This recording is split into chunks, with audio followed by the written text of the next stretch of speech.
أعوذ بالله السميع العليم من شر الشيطان اللعين الرجيم. بسم الله الرحمن الرحيم. الحمد لله رب العالمين والصلاة والسلام على المبعوث رحمة للعالمين وعلى آله وصحبه أجمعين. أعزائي المشاهدين، سلام من الله ورحمة من لدنه وبركات. فولي أني ودي نمدو وي أو ديتاي أو منو سوغلين بانا نواتينا ماليكونو أني ماليكوكا أمبا أو بسم الله بواجلو كنكا مالي فابا kono mayambugu janjigila Muhammadul Mustafa kisi annema bama ale tira ka ke hine de danfen bela jalema o de hukum konnana nale bangeli kalo jora lame nyuma bela jalembi ka ni sodia anika yafara hayira sankuru kara bela jalen konnana femye mayambugu janjigila kalambulo slame musobawye olu feneti toko Muhammadu kanu yiralila obi kene baw sigi depini kurane kalankeno fokata se wajulu kenoma ka nyogo hakilla jigi alakira ko bonye baminu kera abangelu konnana ana yara jugubaw silameden kelena bela jelem se ka nafa soro ika jena tika en konna ki kala harafana glan uyukani ladan lakle janvier kalo kle shekin san bafla ani muga ani kele ka mauludu bara yere damne ni qur'ane sanuman kalani qur'ane kalan kunchelen anga malmatu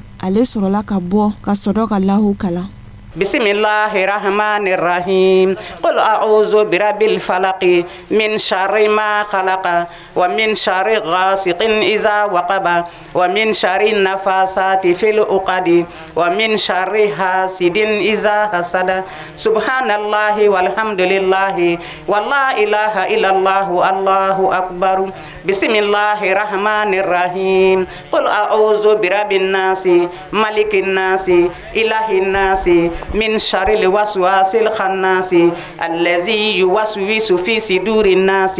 من الجنة والناس بسم الله الرحمن الرحيم صدق الله مولانا العظيم وبلغ رسوله الكريم ونحن على ما قال ربنا وخالقنا ورازقنا ومولانا من الشاهدين اللهم ربنا تقبل منا ختم القرآن وتجاوز عنا ما كان في تلاوته من السهو والنسيان أو تعريف كلمة عن موضعها أو تغيير حرف أو تقديم أو تأخير أو زيادة أو نقصان أو تأويل على غير ما أنزلته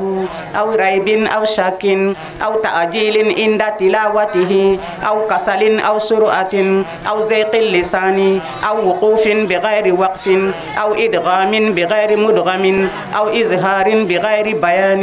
أو مد أو تشديد أو همزة أو جزم أو إعراب بغير مكان فاكتبه منا على التمام والكمال والمهذب من كل إلهان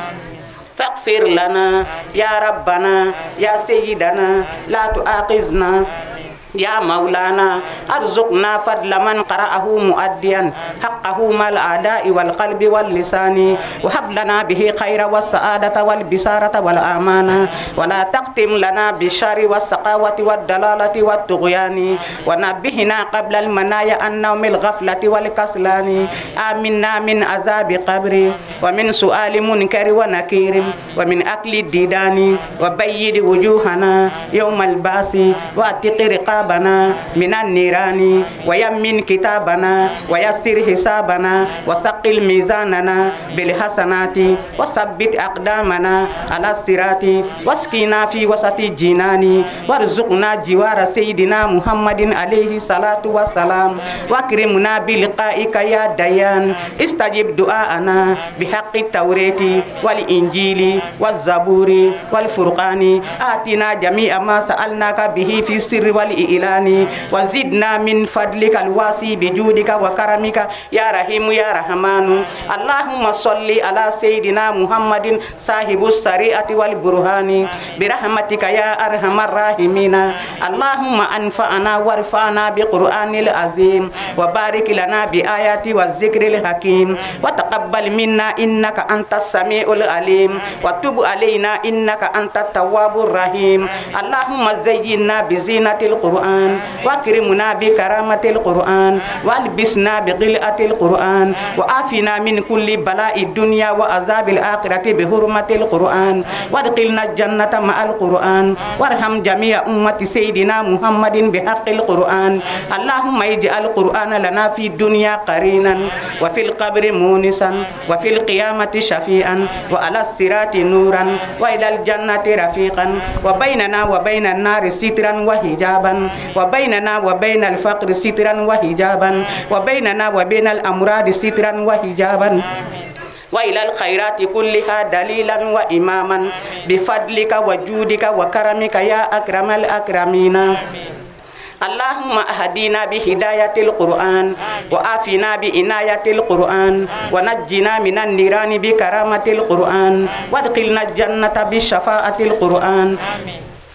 وارفع درجاتنا بفضيلة القرآن وكفر عنا سيئاتنا بتلاوة القرآن يا ذا الفضل والإحسان اللهم ارزقنا بكل حرف من القرآن حلاوة وبكل كلمة كرامة وبكل آية سعادة وبكل سورة سلامة وبكل جزء جزاء وبكل حسب حسنة وبكل نصف نعمة وبكل ربع رفعة وبكل سمن سناء اللهم ارزقنا بالالف ألفة وبالباء بركة وبالتاء توبة وبالثاء ثوابا وبالجيم جمالا وبالهاء حكمة وبالخاء خلانا وبالدال دنوا وبالزال زكاء وبالراء رحمة وبالزاي زلفى وبالسين سناء وبالشين شفاء وبالصاد صدقا وبالضاد دياء وبالطاء طهارا وبالظاء ظفرا وبالعين علما وبالغين غناء وبالفاء فلاحا وبالقاف قربة وبالكاف كفاية وباللام لطفا وبالميم موئزة وبالنون نورا وبالواء وصلا وبالهاء هداية وباللام ألف لقاء وبالياء يسرا وبالياء يسرا وبالياء يسرا وصلى الله على سيدنا محمد وآله طاهرين أجمعين اللهم بلغ ثواب ما قرأناه ونور ما تلوناه إلى روح سيدنا محمد عليه السلام وإلى أرواح أصحابه رضي الله عنهم أجمعين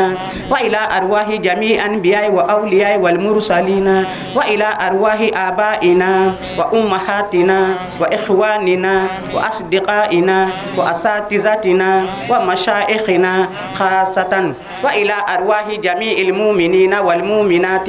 والمسلمين والمسلمات الأحياء منهم والأموات أجمعين آمة وإلى جميع أصحاب الخيرات من المؤمنين والمؤمنات اللهم أنصر من نصر الدين واجعلنا من الناصرين اللهم أنصر من نصر الدين واجعلنا من الفائزين اللهم انصر من نصر الدين واجعلنا من الراشدين وخذل من خذل المسلمين آمين يا رب العالمين برحمتك يا أرحم الراحمين سبحان ربك رب العزة عما يصفون والسلام على المرسلين والحمد لله رب العالمين الفاتحة بسم الله الرحمن الرحيم الحمد لله رب العالمين الرحمن الرحيم مالك يوم الدين إياك نعبد وإياك نستعين اهدنا الصراط المستقيم صراط الذين أنعمت عليهم غير المغضوب عليهم ولا الضالين آمين اللهم صل على سيدنا محمد الفاتح لما أغلق والخاتم لما سبق ناصر الحق بالحق والهادي إلى صراطك المستقيم وعلى آله حق قدره ومقداره العظيم سبحان ربك رب العزة عما يصفون والسلام على المرسلين والحمد لله رب العالمين أجاب الله دعاء يا ربي. O tɛmɛlen kɔfɛ an ka Seyida a bɔra ka silamɛ musoba ninnu k'u hakili lajigin Muhamadul Mustafa jogoba minnu kun b'a la ni ka ɲɛfɔli kɛ an balaka ninnu ye n'a ma ɲɛ k'a fɔ olu yɛrɛ de ye mawuludu kɛnɛ sigibaw ye u ka kan u k'u janto maulutigi jogobaw la u bɛ se ka ladegeli k'a la cogo min na ni ka sɔrɔ k'a ka kuma kuncɛ ni duwawu don ye fɛn min sɔrɔla Seyida ka bilasiralikaw na Shirifla TV jabarani tɔgɔ la ni ni aw an ka jɛ an ka ɲɛ damu n'o ye Allazi jalla wa ala wa nusalli wa nusallimu ala khayri khalqillah al-mab'us rahmatul lil alamin Muhammad ibn Abdullah salawatullahi wa salamuhu alayhi ila yawmi jaza Rabbi shrah li sadri wa yassir li amri wahlul 'uqdatan min lisani yafqahu qawli Allahumma la ilma lana illa ma 'allamtana innaka anta alimul hakim uhayyikum bi tahiyyatil islam ala wa hiya assalamu alaykum wa rahmatullahi ta'ala wa barakatuhu. Waalaikumsalam wa rahmatullahi ta'ala wa barakatuhu. Ambe ala tanu la dayna ka barkada. Kama sabayin tanu ka wale nyumando. Masa min ka kani tanuni. Masa min ya yeraba kun tanu ka kon an adamadu nga tanuni ye. Ambo ala im barkada. Ambe ala barkada keneka. Ambe ala wale nyumando de keneka. Kenengara ne yala nin kene wasole nin kene barikale anni sojalen de be nin kene kan ni ye nin diine musoba nunu sigile na je alhamdulillah wallahi bislam ya nege do ila Allahu akbar ambi alakira bayin kishini nema bayi amba le ka bangeli kene kan wallahi ni muso farala nyokon ka kanin kene nyanamaya uye doni ndeke alakira yi ante kun alakira la alakira de nana an bo jonya jurula nanye kene sigi alakira togola feme akakan alakira bay alele nana valeur do musowla wallahi nanye kene sigi alakira kama wallahi akakan Allahu akbar kene sigi kunti dowere de kana alakira kanun jira Allahu akbar ya rabbi alakanto alakira kanuna amin ni ye fengo fenke ni alakira kanuna ma yi dusukuna wallahi bonena Allahu akbar kira berebelen sallallahu alayhi wa sallama na koniya doni yera dusukun minna wallahi wo dusukun ala ba jeni Allahu akbar ni kira Allah subhanahu wa ta'ala fe ni ko iti ala kira fe wallahi ala makutila Allahu akbar ala tila je nga ni bana Allah subhanahu wa ta'ala nga ni ko bi ala kira fe wallahi ala bi kanu abe kife Allahu akbar okuma anga ke ala kira fe anga ala kira kanu akanun ti dowere koy nanye kene sigi atokola ni ye fɛn min kanu an ka kan iko ɲini k'o dɔn i ye fɛn min kanu i ka kan k'o ladege an b'a ladege ni mun ye a ka jogobaw Allah subhanahu wa ta'ala ye cɛ kelen min ma jamu n'a jogo ye ne baw an k'an sen da alakira senda nɔ la kanun kana kɛ dala fɔli ye kanun kana kɛ ko n'a tɔgɔ fɔra an bɛ kule n'a tɔgɔ ye o tɛ koyi wallahi kanu in ti dɔwɛrɛ ye dɛ Allah subhanahu wa ta'ala aye kiraba ci an mani minye kango mine ka bara kenai akanga nyirama janya ka bo femu na wallahi ango ye ko ten odi ala kira kanu ambaw ngina ala kira jogo ba dome iyo ta ka bara kenai samera ye jogo werebe yo ta ka bara kenai alhamdulillah rabbil alamin ma site kun ala kira la ngandi ala kira jogo ba dama do sura ka bara kenai be kuna jasima alakira ala ya bonya ni jogo bawi ala ira kabara ma ka qur'ani kono ala ya majamala ka qur'ani kono ni munye ako wa innaka la ala khulqin azim ko muhammadu jogo korotara de wallahi jogo babila wa alakira ban yere tlala ka fa yere ba kuma ako adabani rabbi wa ahsana ta'dibi allah ako ne mayel lama ka tlakan lama jogo chenya allah subhanahu wa ta'ala ma min lama jogo kainde wa alakira tlala ka sahaba baw lamo na jogo bawi sahaba munun kera fe nu tugura ko ka dine ka anofe ka jihadu baw ke alakira bay nofe ayaka sahaba nun jogo do wa alakira sallallahu alaihi wasallam donda asigile aka sahaba ucela asumana ayi sigi ka kun shuli amena kun shuli le ndo sahaba uyangi nga ko ya rasulullah ka kera jogo de ko munde bila ako kale manton do de nyana fimbe alela Allahu akbar ko ko ka teme an kan wa amuni ya jahadu ki no fe ka badri kelaw ke ka uhudu kelaw ki nofe ka uneni kelaw ki nofe ka ude biya kelaw ki nofe ako yala sahaba wera nyana fimbe ela ko ka teme an kan wa ala kira ko aha aw nyambene na neni aw bi nyokon kan ako sahaba ubina manton do ubina na uyene ala kira mankuti nin to de me ka soro maye nyala nga uyen kan Allahu akbar o joni e ko andi manto lambawi amma ala kira yi anyala nga nya ala kira kan o kuma ala kira kanu ala ko do neni aw bela jelen dusukuna yahudi a chada tumbe kafiri majusu tundu ni cey abaka jogo jugo ya beke nga nabi ni da sufe abe tawrata kala Allahu akbar aye rasulu to aye tawrata do la ya dabri ala kira to kala ka amransi ayo min kede wallahi ni cey fatura domina dugu mo ye suta kata fili nyama sunungun sanfi Allahu akbar parce que dugu mo be ya do ni jogo jugo ya de nga Allah subhanahu wa ta'ala ko nabi lay Musa ma ka kata cey suta nyama sunungun kan akana ko kaje aka sele ka takadu Allahu akbar Musa ko Allah subhanahu wa ta'ala ma ko ako cey ako mangutu mimbi cey na ko mangutu nyumante de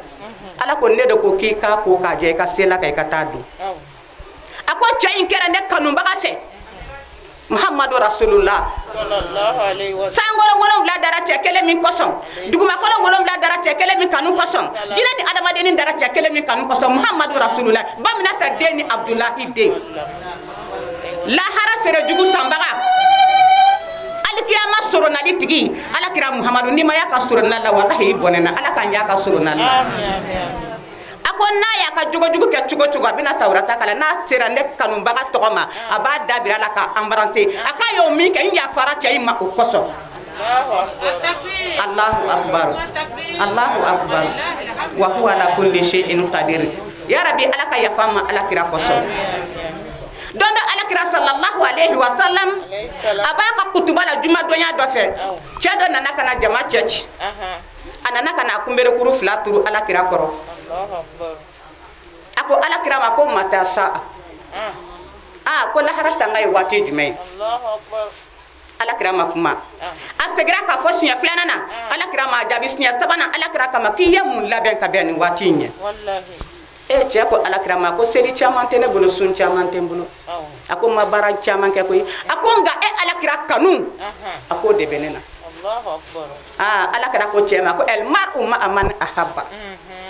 aku ye mama kanu no de be wuli alkiyama do Allahu akbar ala kan wuli ala kira kanu amin ninde ala kira kanu ibi ma o ma fe ato iko ladigi e ma anga denye uye nanzaraw kanu dongli dalaw nu boranga telewla u be boni kewale o kewale ande umba ladigi nguyo kanu ne ya kanu u ka fini don chogo utama chogo bukulu sengelen don chogo ka kulu sigu yoro ka jigi uma bela digi olu yo kanu emi ngo kibi alakira fe ni ya akanu de o kuma ki ka alakira jogo laje ika dota jogo bawla ka baraka na Allahu akbar ifa yele la yiri mina ni maseka yele yiri na ika bloki bay ki sigi yiri njufe Allahu akbar ni tabaga do ma fa ka yele todo sigi ba do ba fa ka jigin todo Allahu akbar alakira alakanto alakira kanu na ni kene masigi foy ko so ko alakira kanu ambe alakira fe muso ayaw chesire Allahu akbar ayaw chesira bi bara minna wallahi anga na salaya ni barala ala ye lafiya di kafiri doma ko ala kira bange don ayaka jomso kan horonya Allahu akbar abi lahab amake ala kira fe ay ala kira juguya nga tenensu ala be la jaba fege ya ka ni tenentle ko ka daka ala kira bangena domina ni jomso bolla ka ta fay ki balma ke muso jigina ka ya son denke ani so jale ko nyi kan horonya ka bo jonyala ala ti maka nyuma ndunde Allahu akbar wallahi masainti fisri wale masainti mashika nyuma do ni yake ala baki ayo ni so jami ke ni ala kira ka bangeli tenesu ala be la jaba fege ya ka Allahu akbar aba talib ala kira benake ay ala kira deme de aseko damayira la ay ala kira deme ajugu kan abo chugo kelena o kuma an ka kɛ alakira fɛ an kana kɛ ni musalaha ye hali ni maa ma ko alakira bangeli don tɛmɛna a kalo tɛmɛna a san tɛmɛna balimamuso ka n'i kɔfilɛ a la olu minnu bɛ k'a kɔ k'a man kan ka kɛ ne hakili la kɔnko caman bɛ dugu kɔnɔ an t'olu dɔw lajɛ an k'o kɛlɛ kɛ an ka alakira ko in to yen ala tilala ka baara la wallahi masa in tilala ka baara la e ma ye ni mawludu surunyana u bɛ bi kuma caman na u ka fɛnkɛ bɛna wuli dɛ zamɛ dunkalo bɛna wuli dɛ a donna ta a bɔra tan n k'u bɛ anw hakili la jigi de hali n'o y'a sɔrɔ silamɛ min tun bɛ ɲini ka ɲinɛ olu ka o kumakan in bɛ anw hakili la jigi de mawludi nin kɛli a baraji ka bɔ u kan n'u ka sun baraji i bɛ ka sun min don dɛ e bɛna o sun tigɛ min kɛ o dumuni i b'a dilan i kelen de ye nka mawludu dumuni ye jama jɛ i b'a fɔ diɲɛ jɛ wallahi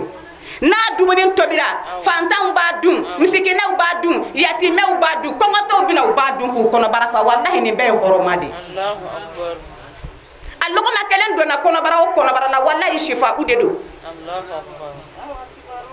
o kuma anw bɛ taa ɲɛ a ko la an t'an kɔfilɛ barigo lankolon mankan ka bon dɛ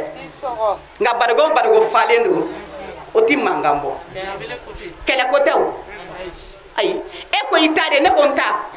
mun na e bɛ ne kɛlɛ ko n ka n ta to yen ko ka tugu e ta nɔfɛ ayi hasha wa kala anw tɛ se k'o kɛ koyi alakira ko anw b'a la fo ka taa saya s'an ma don min na mawludi nin a bɛ taa ɲɛfɛ an tɛ segin an kɔfɛ dɛ musobaw a y'aw bolo kɔrɔta n'a ka mawludi aw minnu bɛ ka dɔrɔmɛ kelen kelenw bɔ wallahi a y'aw bolo kɔrɔta التكبير Allahu akbar ثم تكبير Allahu akbar بدأوا تكبير Allahu akbar ولله الحمد wa huwa ala kulli shay'in qadir هيدرا wallahi a y'aw bolo kɔrɔta maa maa ye mawludu kɛnɛ sigi k'a ɲɛnamaya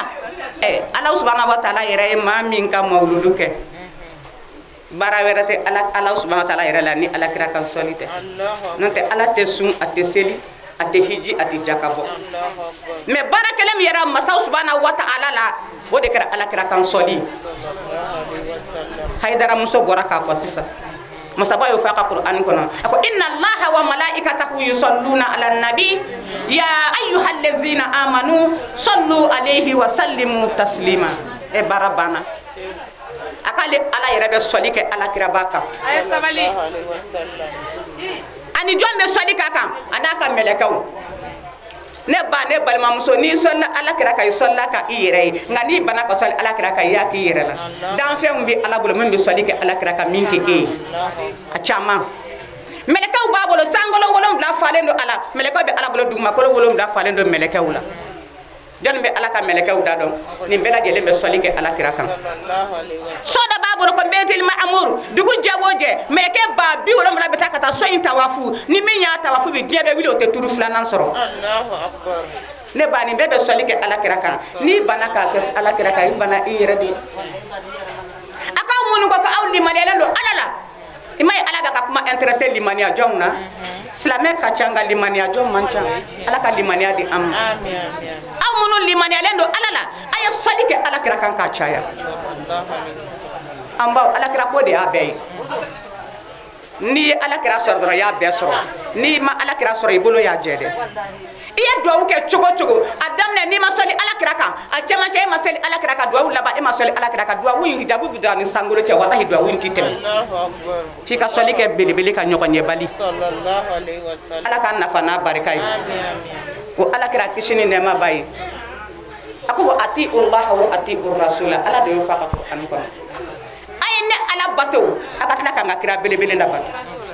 wa man yuti'ullaha wa rasulahu faqad faza fawzan azima ni maa min ye ala bato ka tila ka kira belebele la bato ka fara kan a ko o tigilamɔgɔw de ye nirɔbatigiw ye olu de ye nirɔ belebele tigiw ye yarabi ala k'an fara nirɔbatigiw kan an baw alakira muɲu tigi tun don sabali tigi tun don nin y'a jogo belebeleba dɔ ye a jogoba dɔ ye muɲu ni sabali de ye ala ka sabali nɔgɔya ne ni e ye ala ka muɲu ala k'o nɔgɔya an ye ni sabali bɔra baara la dɔrɔn a bɛ gɛlɛya ni jama min sigilen filɛ ni an ma sabali ɲɔgɔn kɔrɔ an tɛ kunya sabali de ye an fara ɲɔgɔn kan yan ni jama in n'an ma muɲu ɲɔgɔn kɔrɔ ka ko to ɲɔgɔn ta la wallahi jama in ti ɲɛ a ti taa ɲɛfɛ o kuma ni alakira jogoba dɔ de ye ala k'an sen da alakira sen da nɔ la ambaw jama bonyana cogo na sabali yera kono dora binya bara binya jama bonyana cogo ni munyu yera kono bara binya wa anye ni tanga kira belebele de la de tunye munyu tigi ale de tunye sabali tigi ala kan fara asabali bakawka ala kira muhammadu kishini nema bay donda na ka sahabaw sigile ube baro dumana baro jara Allah subhanahu wa ta'ala aya jibril la cikana akanga tan sendo ala kira na ka sahabaw ka baro la jibril la jigira kana na salamun de ala kirama kishini nema bay akui deba mako ko ka foli fie aka ye fen duru dia konga na dima fen duri ne bi nyana tale bi kelenta mbi segina to nani Allahu akbar flatita sabatita ibi kelendeta ala kira kama ko e muyi akui deba mako konga na munyun ngana sabali dima nga doni dima nga namfolo dima nga muso dima adafara ka muso dama ka deun dama ka namfolo dama ka doni dama ka sabali dama duru ko ngana ni fen duru de me kiki nyana ta ni fen duru la rasulu kamana gana yara ni kuma fora ale dra le tisgirin ka jabili kede aba kungolo de shuli falo ma yantiqu anil hawa in huwa illa wahyun yuha ale be fengo fen fay bata soro jabara ala yora ti kuma langulon fo aya kungolo shula be ki kono na miri sahaba do kama ko ya rasulullah ko ni timiri ko yesa kiti nan folo tawa ko nan folo kadi ko jugu Allahu akbar akoni yen nan folo soro ibi fa soro ibi ba soro ibi balima soro ibe jigi soro ibi mo chaman soro Allahu akbar rasul ya ko firi firi kalete nan folo fe akon nan folo e fitne di do fana kama ko ti denta dencha mantigi ya kadi de ni ya den chaman soro mo na siranya una malo ima ina ka sene masai rasul ya kun firi firi akale ti den fe ko den yere fitina di ako den yere fitina di sabado kama akite muso nyumanta muso nyuma ye nye damu ye de rasul ko ka e ko nati soma ako ye fitne do kama kiti doninta ako doni kadi de ni kera doni baga nyuma ye ibi bonya sore bi karama so Allahu akbar ako doninta ala kraya ko firi firi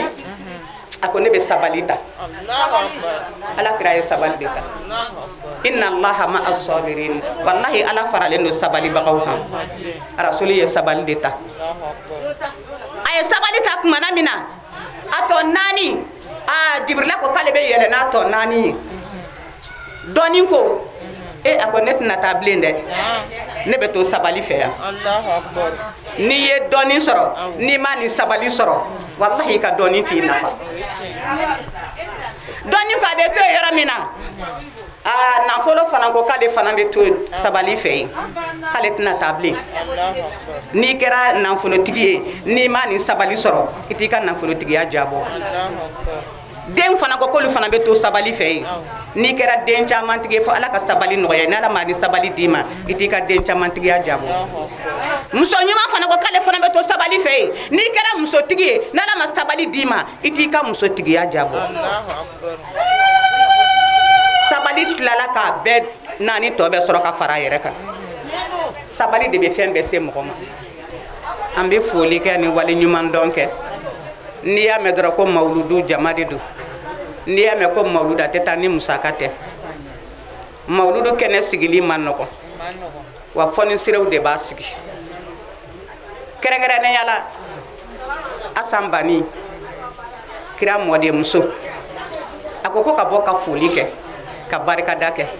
mami maseki mo ko nyogon ko nyumando haditi masa subhanahu wa ta'ala yara wali nyumando akoko ka boko ka janjigila o misiri mo ko jenabu jara nyamo ko nyuma jenabu jara mi hakili kabum ana hakili be nyokon fe wallahi jenabu jara na abdala jama minya jama binya na abdala jama minya wallahi jama bitli musokoro ba nyuma na hakili nyuma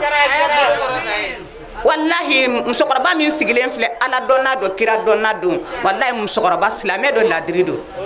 ko ka boka na ka misiri mo ko be fo ko ku barikada asambani kote k'u ye 10 sɔrɔ ko kana kɛ ko k'u boloma dɛmɛ ni a ye wa ko ma bala olu la a dira alakira ko da ni alakira kanubaga y'a di alakira ko la a taara ta yɔrɔ la ko ka bɔ ka Fofana fana ka kalanso mɔgɔw fo ko kɔfɛ ko k'u barikada u fana ye 3 sɔrɔ ko kana d'u ma ko k'a fara u boloda la Fofana alhamdulilahi rabbil alamin an ka karamɔgɔba don silamɛ do ladiri do wa hɔrɔn do o fana ko kana 3 di ko k'a fara u boloda la ko k'u bolo dɛmɛ ni a ye ya rabbi ala ka kɛ kira jansaw ye maramana ka jama o cogo kelen do o fana nana n'u ka dɛmɛ ye ko kana minɛ k'a fara u boloda la ala k'u bɛɛ sara ni hɛrɛ ye kɛrɛnkɛrɛnnenya la anw bɛ du min kɔnɔ yan Ture kɛrɛnkɛrɛnnenya la Ture an bɛ Ture ka so yan ala ka lahara sɔn sumaya ye ani silamɛ su bɛɛ Ture ye silamɛ de ladiri do wa hɔrɔn do ni y'an sigilen nin du in kɔnɔ yan wallahi a sɔrɔla dutigi ɲuman ka ladiriya fɛ kalanso de sigilen bɛ nin du in kɔnɔ yan don o don kalan bɛ na kɛ nin so in kɔnɔ yan dumuni duman bɛ dun kalan bɛ na kɛ yan wa dumuni duman bɛ a b'a seko damayira kɛ sɔli dunge tun do Ture tun ye silamɛ ye ladiri dun an sigilen filɛ ale de ka du kɔnɔ wa an sigira du in kɔnɔ yan bi cogo min na wallahi a bɛ bɔ a kalama baara o baara n'i y'a kɛ saya y'i sɔrɔ k'i to a baara kan n'a baara daminɛna i bɛ bɔ a kalama dɛ a farisogo de t'an cɛla wallahi n'o tɛ ni bɛ anw cɛla yan ala ka nin k'a ye baraji badabada dali ala ka nɔgɔya ni silamɛ su bɛɛ ye ka tila ka ɲuguri jalo n'a nɔna bɛɛ lajɛlen fo n'i y'a mɛn ko naare bɛ dangun na n'a tɔw don jamakulu jɛlen de bɛ jɛ ka bi fɔ n'o tɛ bolokan den kelen t'i bɛlɛ ta dɛ ɲuguri jalo a n'a tɔw bɛɛ an b'u bɛɛ lajɛlen fɔ k'u barikada n'i y'a mɛn ko ni mawludu ninnu walahi ni musobaw de sɔnna an b'u barikada kɛrɛnkɛrɛnnenya anw malimatu ninnu ye anw kɛ sanu berenin de ye k'a sɔrɔ an tɛ foyi dɔn k'an kɛ ka kɛ an fɛ alakira kama aw sara tɛ anw bolo u sara bɛ masa rahamani bolo a minnu yɛrɛ bɛ ka an jata n'o ye Sirifula teleso ye nɔrɔtigiw an b'u yɛrɛ fɔ k'u barikada n'i y'a mɛn an ja ɲuman bɛ bɔ tele la mɔgɔ bɛ sigi k'an lajɛ olu sababu de don an b'u yɛrɛ fɔ ko k'u ko ɲuman dɔn k'u ni baara ɲuman u ni cɛsiri diinɛ baara la an b'u fɔ k'u barikada o tuma an b'a kuncɛ ni duwawu ye n'a fɔra ko tele Sirifula o kɔni ye Hayidara de ye sa jaa bɛra ju ye baga ye ni tele Sirifula fɔra dɔrɔn a bɛ komi an ye bani yɛrɛ de fo sababu ɲuman tigi o tuma a bɛ komi an y'ale de fo ala k'a k'a yɛrɛ ye baraji ye ala k'a kɛnɛya an yɛrɛ kɔrɔ ala k'a ɲɛ mɛn ala rasulu kanu kosɔn sɔli ala rasulu rabbana atina fi dunya hasanatan wa fil akhirati hasanatan wa qina azaban nar ربنا لا تؤاخذنا إن نسينا أو أخطأنا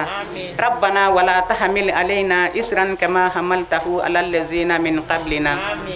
ربنا ولا تحملنا ما لا طاقة لنا به واعف عنا واغفر لنا وارحمنا أنت مولانا فانصرنا على القوم الكافرين ربنا هب لنا من أزواجنا وذرياتنا قرة أعين واجعلنا للمتقين إماما ربنا ظلمنا أنفسنا فإن لم تغفر لنا وترحمنا لنكونن من الخاسرين إن الله وملائكته يصلون على النبي يا أيها الذين آمنوا صلوا عليه وسلموا تسليما صل سبحان ربك رب العزة عما يصفون وآخر دعوانا أن الحمد لله رب alamin ala ka san wɛrɛ jirana kuranɛ kalankɛnɛ kuncɛlen kɔfɛ an sɔrɔla ka kuma galamanin tɛngu fɛn min ye Mayanbugu Janjigila a kalanbulon musobaw a ɲɛmaaba madame Hayidara Aja Nuguri Jalo ale bɔra k'a ka nisɔndiyaw yira ma fa auzubillahi minash shaitanir rajim bismillahir rahmanir rahim alhamdulillahi rabbil alamin allahumma salli ala sayyidina muhammad al-fatih lima kulika wal khatim lima sabaqa nasril akbil akwal adila siratika al-mustaqim wala alihi ka kadrihi wa miqdarihi al-azim amma fa ma assalamu alaykum fala tele Sirifula jama aw nana nga kenen ka jaranya bunana ma wa ma dil ala fe ala ka to san chama ba akwana an bɛ ni mawludu ko in na ka ca ni san 25 an k'o san an ka mawludu an b'a kɛ samedi dɔ de fɛ o samedi o juma an bɛ kuranɛ kalan kɛ ala barika la san o san an bɛ kuranɛ kalan kɛ an yɛrɛ kalandenw ani an ka karamɔgɔw an bɛ kuranɛ kalan an bɛ yaasi kalan an bɛ tabarakala kalan an bɛ sabi jigi ka duwawu caman kɛ ɲɔgɔn ye ka san caman yira an na ka kɛnɛw sigi hɛrɛ la ka wuli hɛrɛ la an b'a ko de kama nabi ɲuman ye lahɔrɔma kama sallallahu alaihi wasallam wallahi an bɛ duwawu kɛ jamana ye an b'a deli ala fɛ ala kira lahɔrɔma kama sallallahu alaihi wasallam ala ka jamana in basigi ala ka jamana in basigi ala ka hakili ɲuman di jamanaden bɛɛ lajɛlen ma kelen kelen kelen a k'a di faama ma a k'a di fantanw ma a ka jamana in basigi a ka balaw bɔ an ka jamana kɔnɔ an hakili bɛ jamana hakili sigi mɛn na ala ka n'u an ka jamana kɔnɔ nabi ɲuman ye lahɔrɔma kama siba bonya n'a barika kama mawulu yɛrɛ bonya n'a barika kama ala ka hakili sigi jamanaden bɛɛ lajɛlen ma ni bana kuntan min fana bɛ diɲɛ kɔnɔ n'a kelen bɛ ka diɲɛ wuli k'a jɔ ka diɲɛ ɲagami ka diɲɛ fɛrɛ k'an bolo an b'a deli ala fɛ ala bɛ se ka bana in ban cogo o cogo n'a ka sebaya a k'a ban kunna k'a tɛmɛ an kan a k'a lakalisi d'a ma fo ka taa se madame Toure Aja Asa Bani Haidara an ka shirifimuso ale fana bɔra ka wale ɲuman dɔ foli kɛ nabaga bɛɛ lajɛlen ye أعوذ بالله من الشر الشيطان الرجيم اللهم صل على سيدنا محمد وعلى آل محمد وسلم بسم الله الرحمن الرحيم اللهم صل على سيدنا محمد على قدر حبك فيه اللهم صل على سيدنا محمد على قدر إناتك به اللهم صل على سيدنا محمد حق قدره ومقداره العظيم الحمد لله رب العالمين الحمد لله رب العالمين الحمد لله رب العالمين ala ni ce ala mi bi faranshika ala ni ce ala mi nyan labili ka bon shidlan ka bulu werman labili amma foydi ala ma ala ni ce menu dalembo mo foytnya ala ni ce an ba ni ala fe aka ke kira koso ana somgo na ka so dunke koso masammi sayyidina ali deme ya rabbi ala ka nga jamanai deme ya rabbi ala ka jamanai lafiya ala ka diɲɛ lafiya ala ka jamanai lafiya ala ka anga dugu lafiya ala ka anga quartier lafiya anga dun islame du ala ka hɛrɛ do a bɛɛ kɔnɔ ala ka anga du do du kɔnɔ ala ka nan dulo mɔgɔ la ala ka nan bɔna dulo mɔgɔ la ala ka sabali damma ala ka na diɲɛ kan niyɔrɔ ala k'o kɛ kira kɔsɔ sankolo 7 kɔsɔ dugukolo 7 kɔsɔ yasin mubiri 7 kɔsɔ ala kira denmuso 4 ana dencɛ 7 kɔsɔ Fatimata bintu ya Rasulullah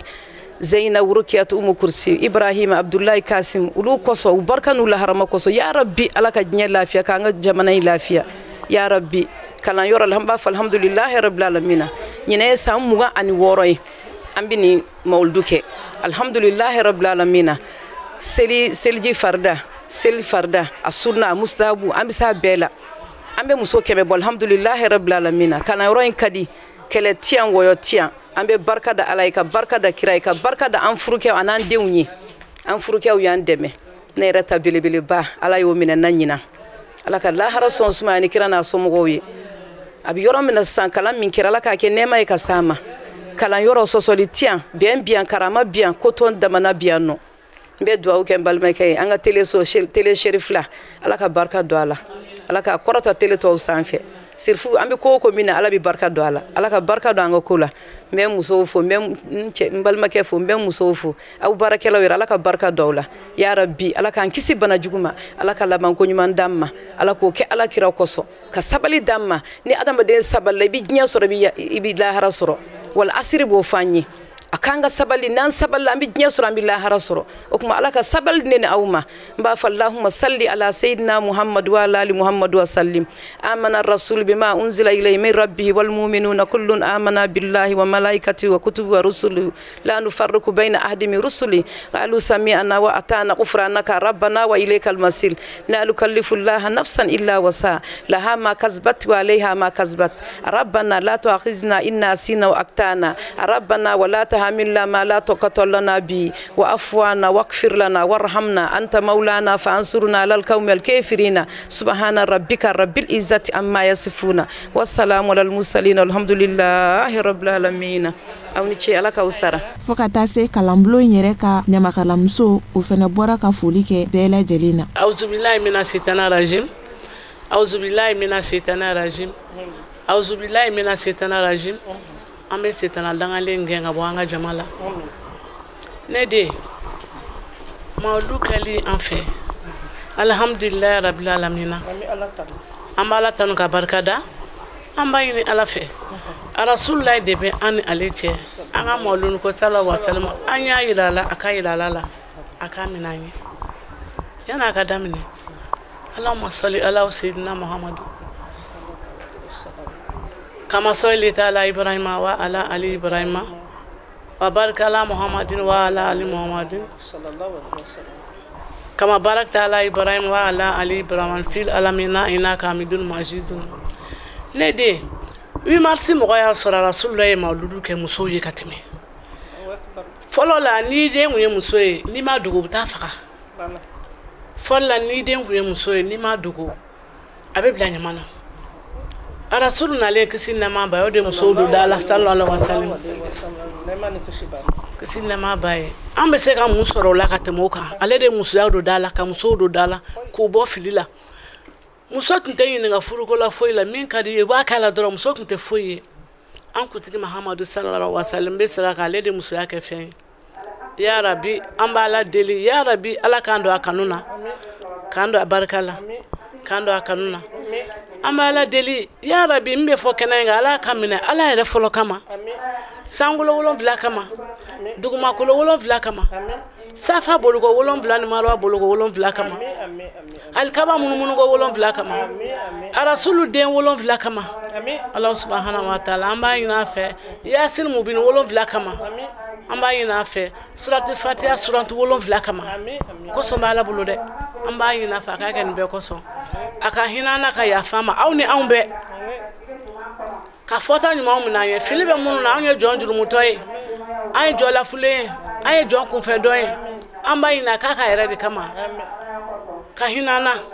ka fɔta ɲuman minɛ an ye fili bɛ minnu na kun fa ye kuntigi a ko yɛlɛma k'o kɛ ɲuman ye k'o di silamɛ bɛɛ lajɛlen n'an ka denbayaw ma an b'o de ɲini Ala subhanahu wa ta'ala fɛ siri fila mɔgɔ an ka foli bɛ aw ye dɔw ye kuma dɔ fɔ kɛnɛ kan sisan télé fɔ fɔ bɛ Bamakɔ kɔnɔ yan siri fila lamɛnni n'a bɛ aw ɲɛna kuma tɛ o parce que aw ka télé ye silamɛ tɔn de ye ka foli kɛ an ka ɲɛmɔgɔba kan ne madame Ayida yɛrɛ ye sirifi mɔden an bɛ sirifi kɛ mun kan an bɛ sirifi muso mun fɛ yan an ka kalanbulon de bi yan ya Rabbi Ture de sɔnna fɛn ɲuman b'a dingɛ kɔnɔ an ka kalanyɔrɔ in kɛ n'ale tɛ muso ta kɛ o k'a di kinibolo la numan bolo ka n'a ye Ala y'an seere an bɛ kuma min Ala kulo b'an na sɔn ye tiɲɛ fo ka kaburu don kori ka taa da o kaburu kelen kɔnɔ a kɛra Ala de ɲɛna a tɛ tɛmɛ o kan dɛ an bɛ nin kalanbulon in na yan dumuni ma dɛsɛ ventilateur ma dɛsɛ a ye bɛɛ dusu sumaya kɔnɔ ya Rabbi Ala ka lahara sɔn sumaya ni silamɛ bɛɛ ye Ala kana an yɛrɛ malolen sa malolen ma ye an b'o duwawu de kɛ sirifi muso kira mɔden min b'an cɛ la n'i ye cɛ o cɛ ye tubabuw ko there are two grand hommes et une brave femme i mana cɛ ɲuman fɔ an fɛ muso ɲuman de b'a kɔfɛ a k'an bɛ barika d'u ye du in kɔnɔ yan u y'an bonya k'an karaba yan ya Rabbi Ala ka barika don an bɛɛ kɔ la k'an ta fanga d'aw bɛɛ ma ya Rabbi Ala ka barika don aw la ka baara nɔgɔya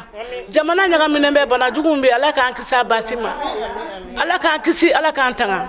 n bɛ dan kuma la ye alhamdulilahi rabbil alamin an badenw foli ani wale ɲuman dɔn o ye aw de ta ye sanga ani waati bɛɛ lajɛlen kɛrɛnkɛrɛnnenya la wajulu kɛnɛ tɛ fɔ aw minnu kɔ i n'a fɔ an kun y'a fɔ aw ɲɛna kɔrɔfɔ daminɛ na cogo min na nin kun y'an ye Mayanbugu Janjigi la silamɛmuso jɛkuluba minnu bɛ yen nɔ laada don u fɛ san o san ka sanga ni alakira bangeli ye kisi a nɛɛma b'a ma u bɛ wajulu kɛnɛba sigi k'u ka alakira kanu yira alhamdulillah mawludu baara in yɛrɛ a bɛɛ lajɛlen bɛ nun don ni kuranɛ sanuman kalanni ye nin kun ye an ye o kuranɛ kalanyɔrɔ de la an bɛ Ala de deli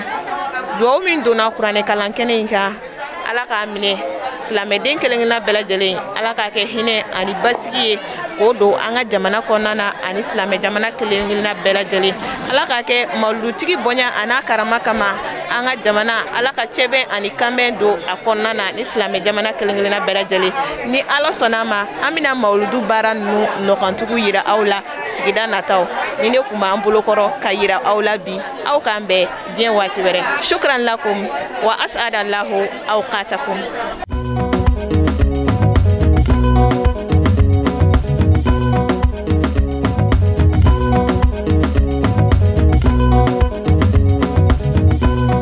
Bani kurasi asimiga